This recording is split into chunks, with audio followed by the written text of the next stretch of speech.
something that has not been free and fair is clear.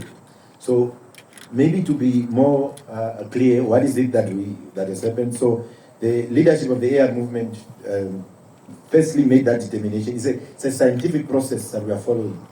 And remember, the AR movement has always been very methodical. That's why you always hear people saying, no, you didn't release a manifesto. Say, but that's not how we operate. Oh, when is the rally going to be? That's not how we operate. Oh, when are you going to do what? No, that's not how we operate. We don't subscribe to the syllabus of how SWAPO conducts its politics or how orthodox political parties. Because remember, we are a radical movement with a political party license. Okay? So what we did first is a scientific analysis. Remember, that's what we are talking about, those, the determination, section 64(6) of the Electoral Act with regard to public holidays and the proclamation in the middle of the night where we couldn't get people to a party, that we couldn't observe the election that has been added and things like that. So we, maybe just to get a clear answer to you, Emil, is that we made a scientific determination that the elections were not free and fair. The consequences of that, and then the leadership says that, look, these elections were not free and fair. Then, if the election were not free and fair, you can't say the election were not free and fair, but however, the result must stand. The result is the consequences of a process. Once you find something is wrong with the process, the consequences follows immediately. So the leadership has now been given a responsibility to remedy. So if the determination is that the elections were not free and fair, what is the remedy? So in other words, those officials, the election itself were not free and fair because of those factors. But the conduct of the president, but also the conduct of the ECN, in line with Article 18 also, but also in line with ignoring Section 64(6) of the Electoral Act, eventually rendered the election.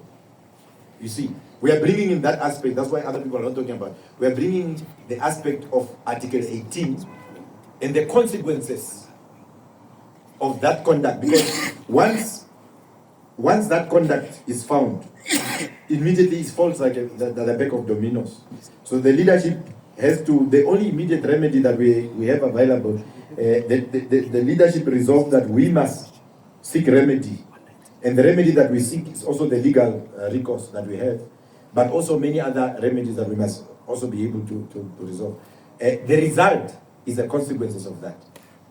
Yeah, it's not that the result that comes and you are disputing that the process that has been conducted has not been free and fair for those reasons that we have advanced. So it follows immediately that that's the course of action. I hope I answered that question, Emil. Yeah.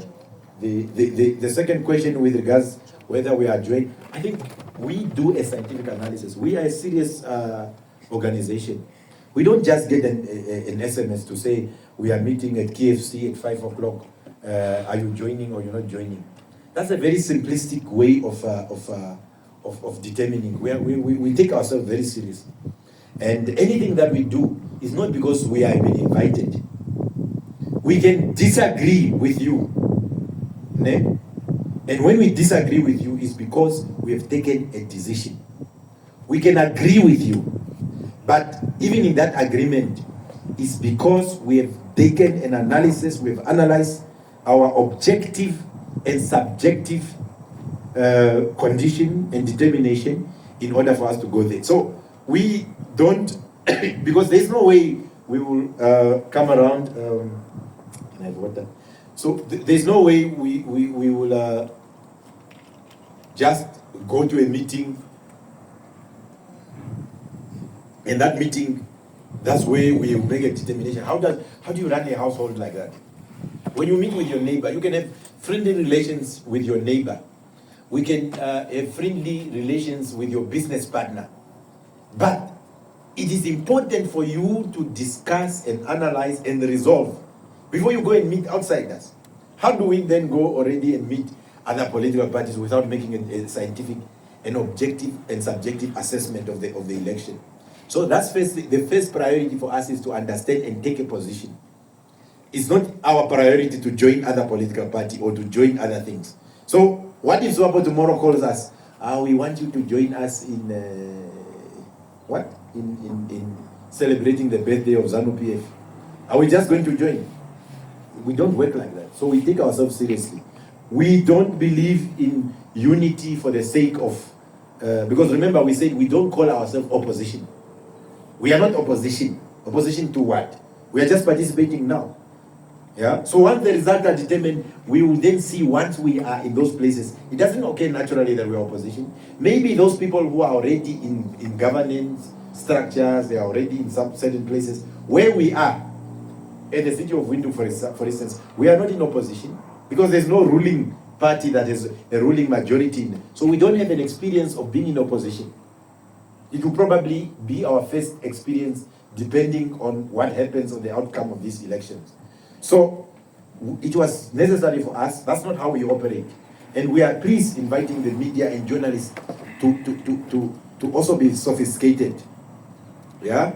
To be sophisticated to ask tough questions. You ask tough